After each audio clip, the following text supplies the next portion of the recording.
Good morning. It's the 21st of November 2015, and Tara's fifth child was just born this morning, little Caleb Richard Hart. So we're real excited about that. I've been to the temple this morning, and on the way back from the temple I had the inclination that I needed to come record this little episode. So I hope you all enjoy this DVD that I'm creating for you for Christmas 2015. It's a compilation of stories and history of my career, and I've had a lot of fun over the last year and a half making it. I still have to compile it all, so I hope I can get that done before Christmas. If not, this might be a 2016 Christmas present. Who knows? Anyway, let's get started with a little story about my accident in the powered parachute. So this little slide here shows a picture of the powered parachute that Grandpa Wicker bought several years ago. Ben Richard Wicker, as you know, my father, was born in Colorado in 1933, and he served in the United States Air Force for several years and eventually got out to work in the log air business, which is aviation to transport cargo. While he was doing that, he was at the same time in the Air National Guard in Salt Lake City. And when he retired years later from UPS, he decided he wanted to have a little hobby of flying, so he bought a powered parachute. Well, as you can see, a powered parachute is just a go-kart with a parachute attached to it and a fan in the back to produce the thrust. And he was pretty proud of it, enjoyed it, had a good time with it, and I was glad that he had such a nice little hobby to do during his retirement years. Well, in 2006, we were living in Virginia. I was assigned to the Pentagon as the Homeland Security Division Chief for the Pentagon, for the Air Force. And we had decided that it was time to retire from the Air Force.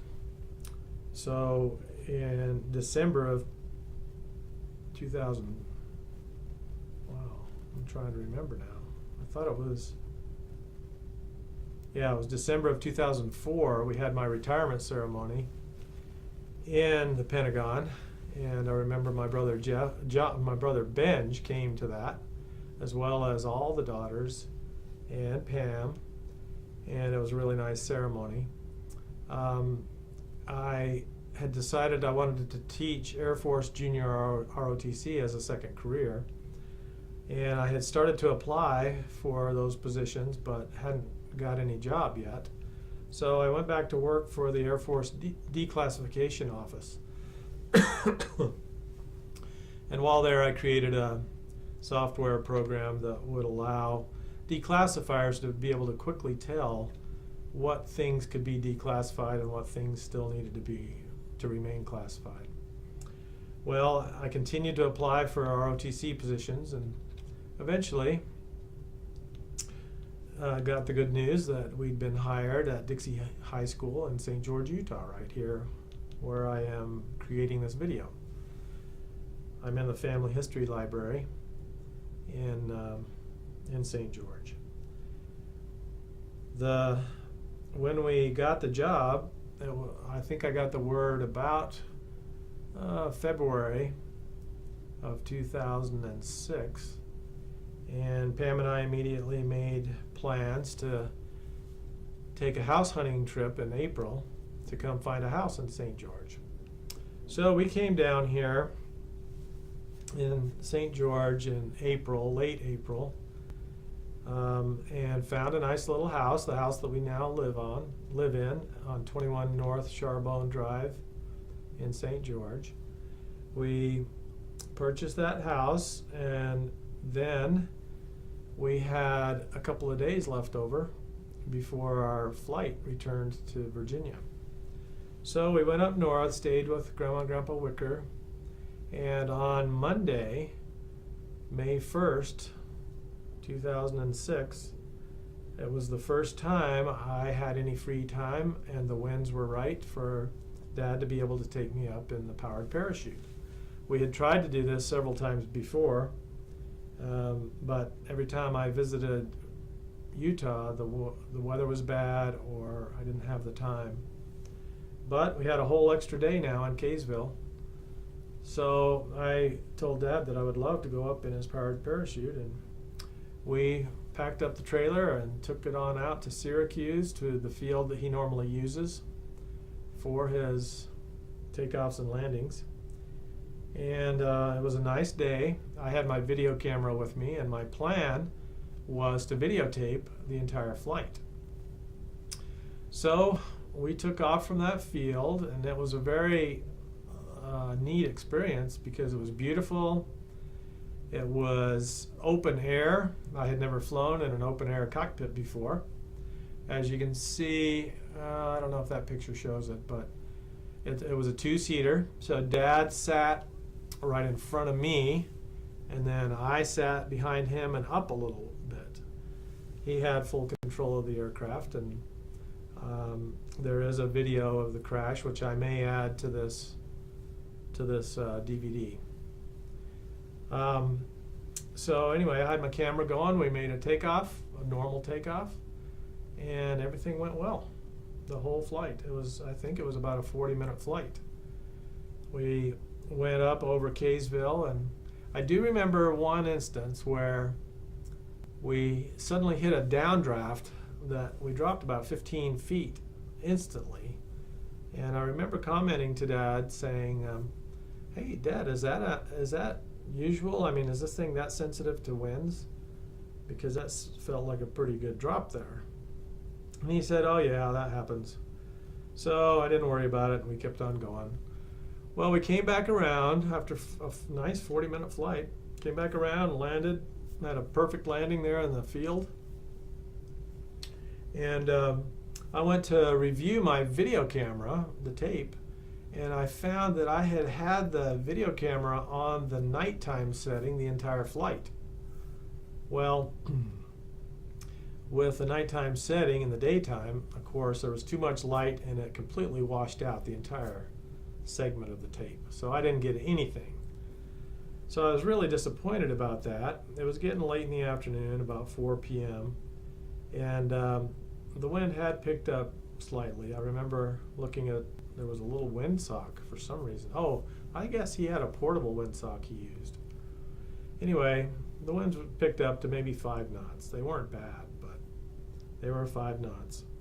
And I said, Dad, could we just take off one more time and just go around and come back right back and land, just so I can get a little bit of video here? I had this thing on the wrong settings like an idiot. And he was tired, but he said sure.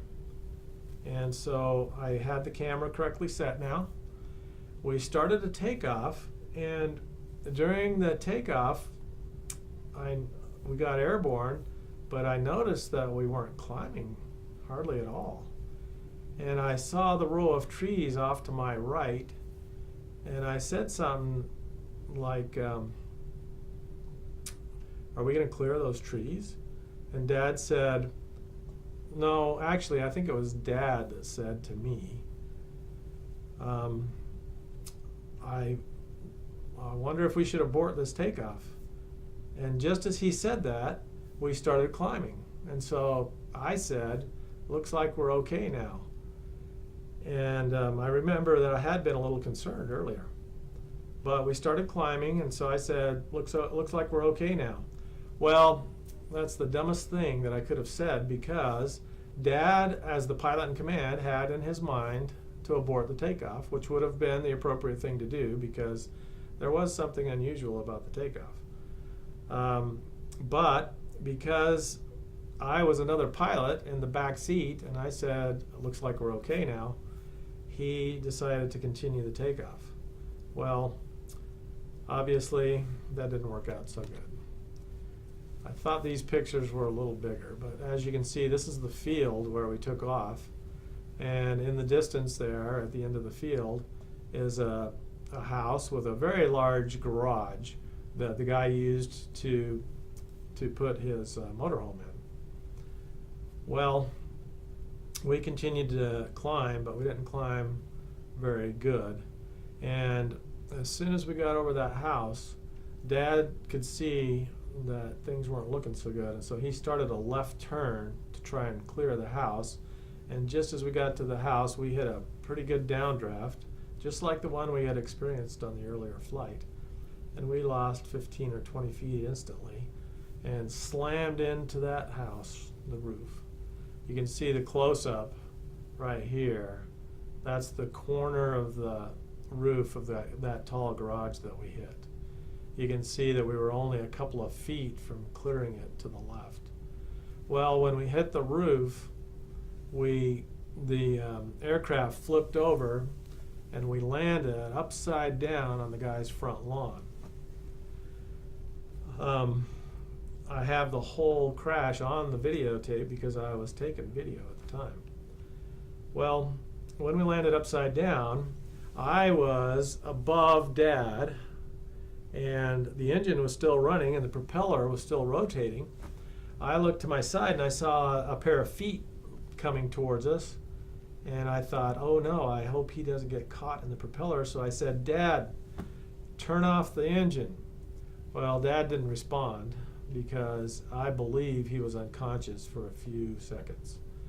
So when he didn't respond, I undid my seatbelt and threw off the shoulder harness, and that caused me to fall down onto Dad. And I then was able to reach over and flip the engine switch off, which stopped the propeller. And then the guy said, can I help you? And I tried to roll off of Dad onto the lawn. And as I rolled, I noticed that I was stuck. And I looked up and my foot was caught in the V of the aircraft frame. So I told the guy, I said, yeah, could you release my foot so I can roll the rest of the way? So he released my leg, my foot, and then I rolled the rest of the way, and I noticed that my leg looked awfully, like it was in an awfully funny angle. So that's the point I realized I was injured pretty bad. My helmet was actually ripped off my head, so I didn't have a helmet anymore, and it cut my, let's see, I don't even remember which ear now, but yeah, I think it must have been this ear. I think that's the scar from it right there. As the helmet was ripped off my head during the impact, it ripped my ear, and my ear was bleeding. I remember that. My ear never did really hurt much though, because my leg was hurting so bad. But anyway, we got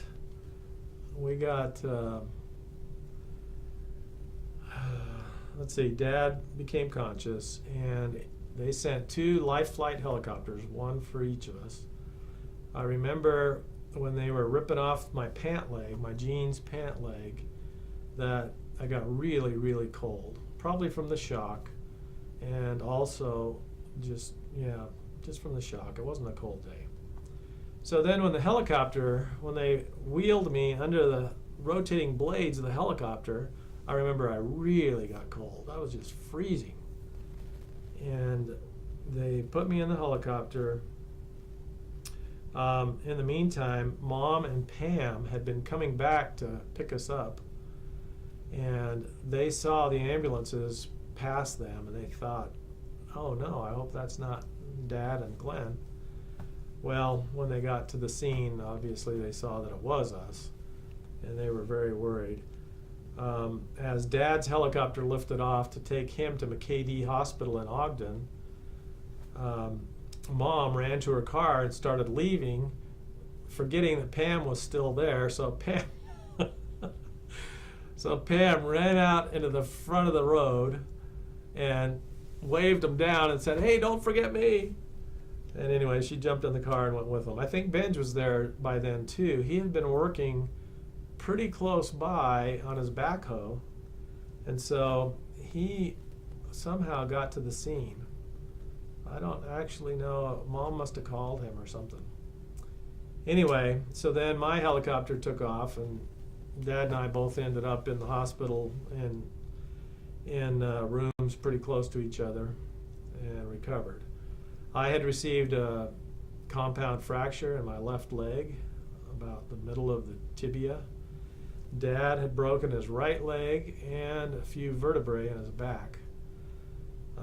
His situation was much worse than mine initially, and we were really worried about it. He had some heart fibrillations, and he was not in too good a shape. We were real worried about him for a while, but he ended up pulling out of it pretty well.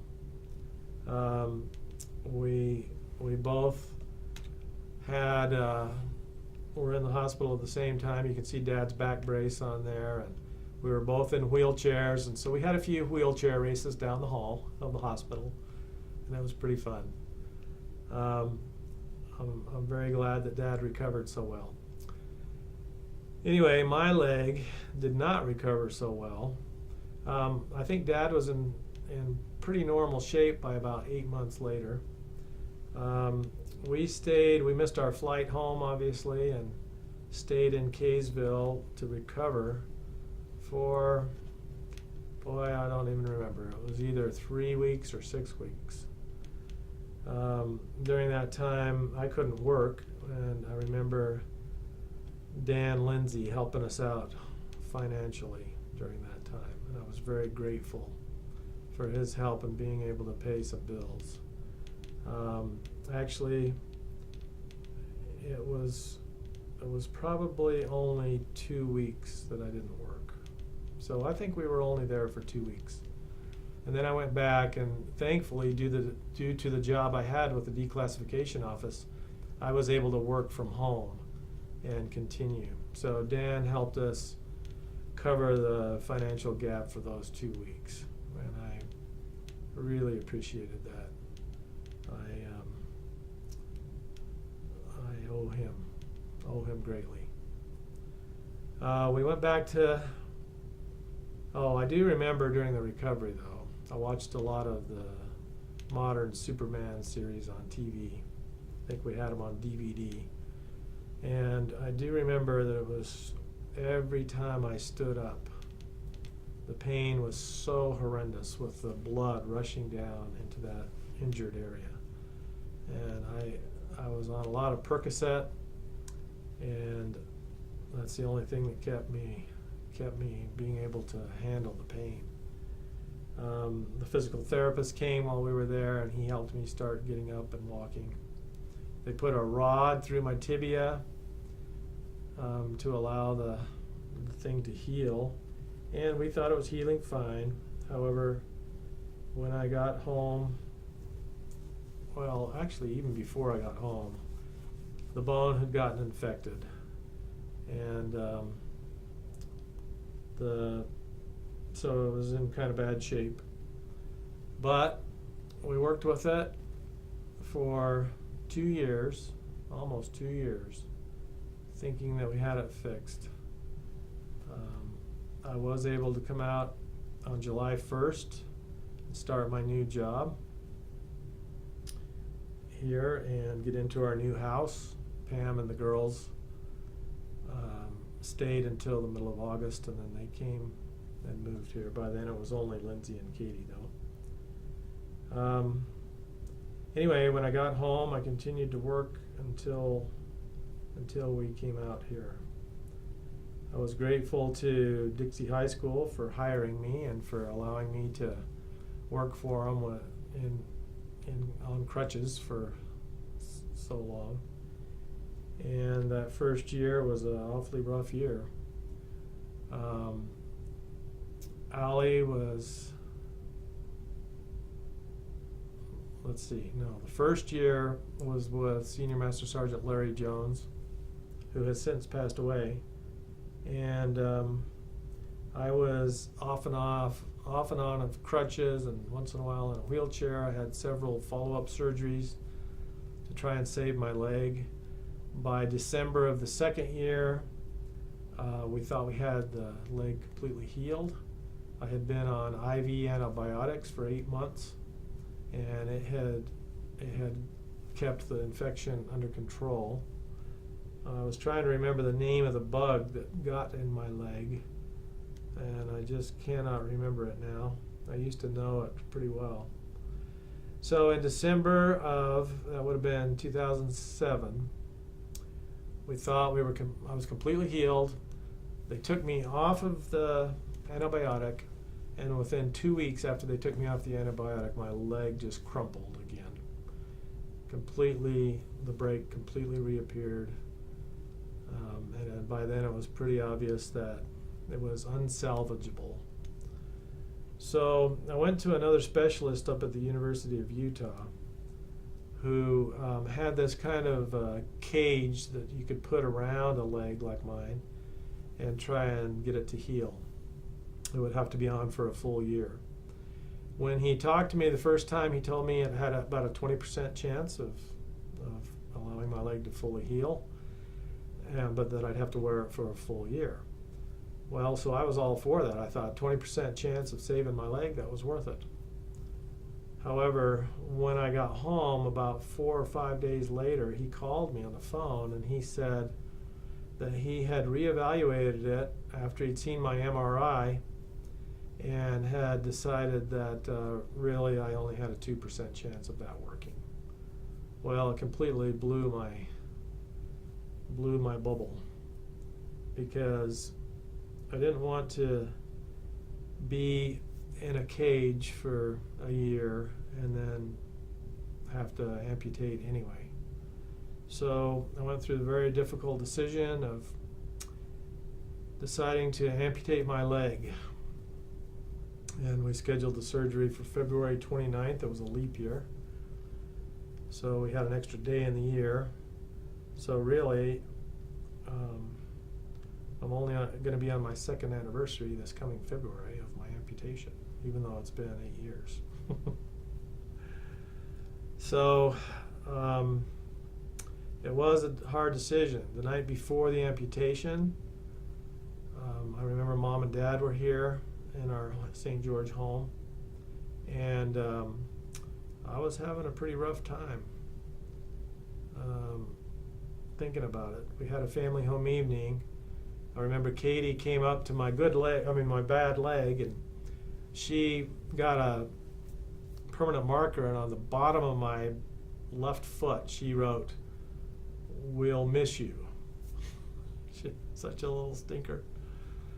Anyway, my leg, if you look at the pictures, my leg was obviously not healthy. And the next morning, actually I think it was the afternoon, I went in to be admitted for the amputation. We waited there for hours and hours. I think we went in there at 2 o'clock in the afternoon, and it was 6 o'clock before Dr. Perry finally came and got me. As they rolled me towards the operating room, the nurse that was rolling me on the gurney stopped at a table to pick up some paperwork. And at that moment, I had the most incredible urge to jump off that table and run out the hospital. It was all I could do to stay on the table. Of course, I didn't have a leg I could run out on. I mean, my leg would have crumpled. But it was a horrible urge to run away.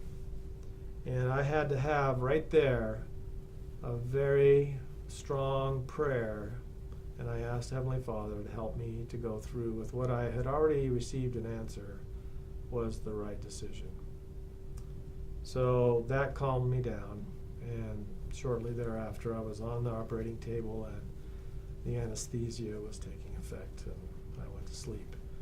When I woke up after the amputation and looked down and had a missing left leg below the knee, I didn't have those harsh feelings anymore. I was perfectly at ease with it by then. And I did heal pretty well. Allison was in Argentina on her mission, and we really wanted to go to meet her down there because I had served my mission in Argentina, and I wanted to go see it again after all these years. So 6 weeks after the amputation, I had a temporary prosthesis on, and Pam and I traveled down there, had a great trip, even went to see Machu Picchu, the Peruvian ruins, on the way home. We had a wonderful time, and I was so glad that I was able to go after just 6 weeks of having been amputated. So anyway, that's that story. And I suffered for about 5 years after the amputation with some pretty bad nerve pain. The big perennial nerve that goes down the outside of your leg was alive and kicking for 5 years. It was very difficult. But thankfully, after 5 years, it started to settle down. I'm not completely without pain now, but it's very manageable. I do occasionally have those severe pains come back for 2 or 3 days at a time. I don't know what causes that. I used to think it was when there was low pressure and the atmospheric pressure was lower, but I've been trying to keep track of that, and I've had it during high pressure times too. I think it might have to do with the combination of sleeve that I wear with prosthesis. I have 3 legs that I use now. One of them I use more for when I want to do sporty type things. One of them I use for when I'm wearing clothes like this that are kind of a Sunday with a Sunday shoe on them, and one of them that I swap out between the two. If I wear the same leg for more than 5 days in a row, I start getting sores. So then I switch to a different leg, and it has different hot spots, and so I can wear it for about 5 days, and it'll start developing a sore in a different place. So then I switch with the other leg again. None of the legs are perfect, but I'm very grateful for them. I don't have to use crutches, and I walk pretty well. Anybody that doesn't know me would have a hard time telling that I have an amputated leg or that I wear a prosthesis. So I'm pretty proud of that. My exercising, I can't really run. I can't walk for long distances, but I can ride the bicycle and I can do the elliptical machine. And so that's what I try and do to keep in shape. Although I'm not in shape, but I'm in better shape than I would be if I didn't do those things. So that's the story of the powered parachute. One final story that I'll say, since I have the picture here, is that after I got my leg healed and got my prosthesis going, I met a couple of wonderful gentlemen here in St. George. One's name is Dan Smith. He owned a couple of little Cessna 150s up at the old airport on the bluff in St. George. And he used to run the Dixie College aviation program. He's also the designated flight examiner from the FAA here in St. George.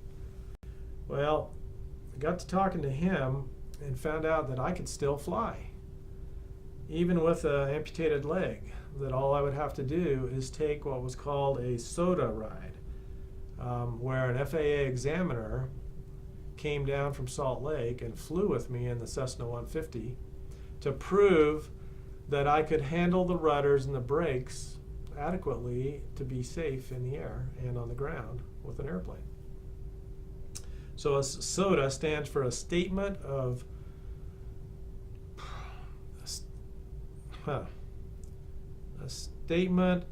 demonstrated ability, and it's used for any pilot who has any disability to prove that they can fly safely still. So I used Dan's airplane and practiced and got proficient in the airplane again after several years of not flying, and took the statement of demonstrated ability ride with the FAA examiner and passed that and got my pilot's license back. Well, I was really happy about that. So I decided that if I was going to be a pilot and I was going to teach aviation at the high school, that I ought to become an instructor pilot. Well, I had been an instructor pilot in the Air Force for many years and had even been an examiner pilot. But that instructor pilot didn't transfer to the civilian world. So I started studying to take an instructor pilot examination, and I found I had to find an airplane that had retractable gear to take that check ride. So I found a guy up in Logan that would give me the check ride to become an instructor, and I borrowed Alan Koharchek's airplane to fly up to Logan to take the check ride. Well, when I got up there, I found out that there was a new automated system for taking check rides called IACRA, the Integrated Airman's something. Anyway, I had done all my preparation with paper products. So I had my papers all ready, but the examiner up there would not accept that. He said it had to be in the computer. So he wouldn't even give me the check ride. Well, I was very disappointed. He had the option to give me the check ride using the paper application, but he was a stickler about it and wouldn't do it. So I flew all the way home having not had the check ride. Well, when I got home, I found out that the FAA had just recently approved what they call a military competency exam, where all I had to do was take a written exam instead of an in-flight exam to become an instructor pilot with a civilian instructor rating. Well, that was wonderful. So I studied for the written exam and found some good software, preparation software to help me with that. Passed that test with a 97% and instantly had my instructor rating. Wow, that was a big blessing. So I started flying as a flight instructor with some of my students.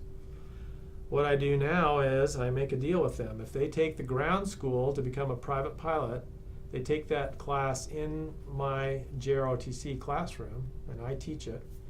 If they take that class, then I will instruct them for the 40 hours required to become a private pilot, free of charge. I would normally charge $40 an hour as an instructor in flight.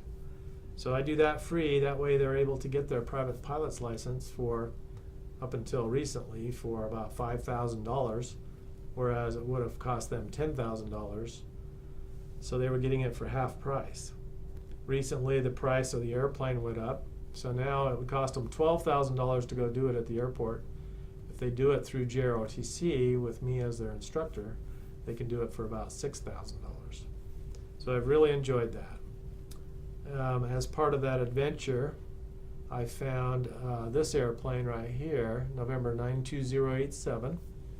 It was a 1968, I believe, Cessna 182.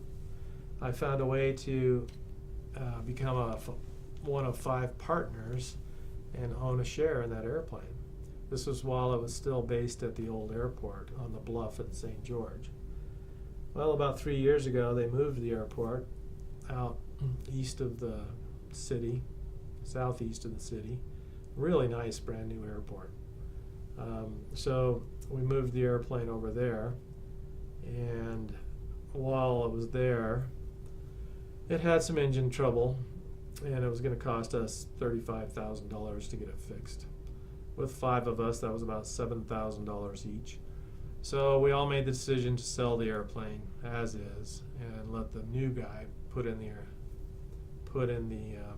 new engine. I paid, I think I paid $11,000 to become a partner in that airplane, and when we sold it, I got $8,000 out of it. So I only lost $3,000, but which is enough. But I was glad that it wasn't any worse than that. I decided I didn't need to own a partnership in an airplane. I was flying so much with students, and the students pay for the rental of the airplane. So I was getting plenty of flying time with that. Plus, I joined the Civil Air Patrol. The other guy that I forgot to mention earlier was Lee Caldwell. He used to be the president of Dixie State College. He owned an airplane and was the operations officer at the local Civil Air Patrol unit, UT-024. And so he became my instructor and got me certified in the Civil Air Patrol airplane. So between flying with students and flying with Civil Air Patrol, I didn't need to spend any money on owning a partnership of an airplane. It would still be fun, but not important. So we had a good time in there. You can see Lindsay seated in the back seat. Flew a few times with Lindsay and with Katie and with Pam. Katie doesn't like to fly. She gets nauseous. She gets airsick pretty easy. Lindsay seems to like it a lot. Pam doesn't mind it.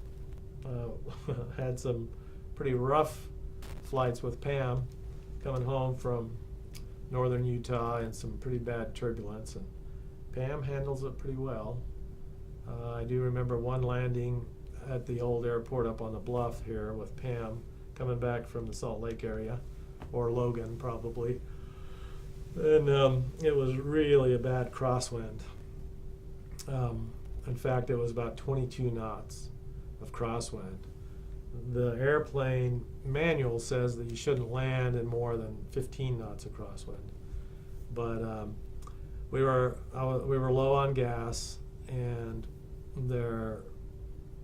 I knew that if we didn't land, we'd have to go all the way over to Colorado City. So I attempted a landing anyway, and thankfully you do have enough rudder control in the Cessna 182 to handle 22 knots of crosswind. And it was a very challenging landing, but I landed, thankfully, because we didn't have a whole lot of gas to mess with. Anyway, that's all I wanted to tell you today. So thank you for listening. Bye. And congratulations to Tara and Andy for their new Caleb Richard Hart, born today, the 21st of November, 2015. And of course, Allie just had her twins a month ago on October 1st, 2015. Little, whoa.